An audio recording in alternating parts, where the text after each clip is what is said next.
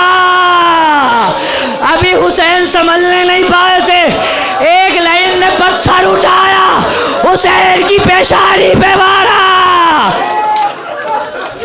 حسین سنبھلنے نہیں پائے، ایک لائن آگے بڑھا، اس نے حسین کی کلائی پہ وار کیا، حسین ڈگمگا رہے ہیں، ابن کاہل آگے بڑھا، اس نے حسین کی پسلی میں نیزہ مارا، نیزہ دائیں طرف سے گھس کے بائیں سے باہر نکل گیا۔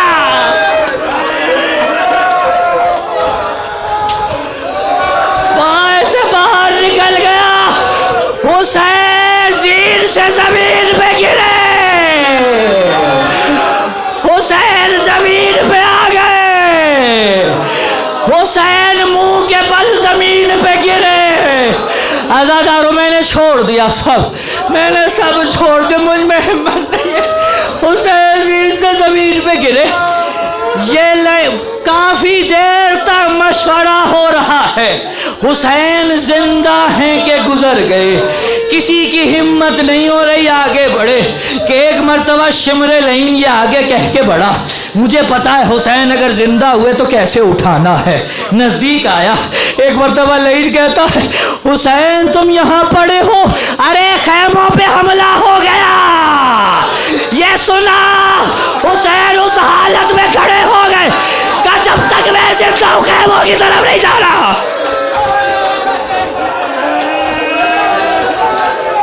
خیموں کی طرف نہیں جانا۔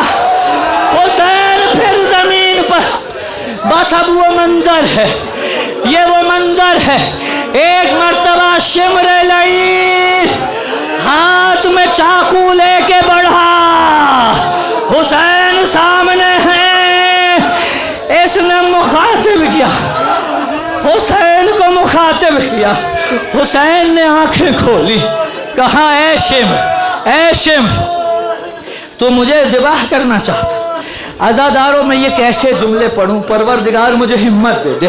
اس لعین نے جانتے کیا کیا، اس لعین نے اپنا نجس قدم بوسہ گاہ رسالت پہ رکھا، حسین کے سینے پہ سوار ہوا، حسین نے آنکھیں کھولی، شمر کو دیکھا اور ایک جملہ کہا اے شخص اپنے سینے سے کپڑا ہٹا دے، اپنی قمیض ہٹا۔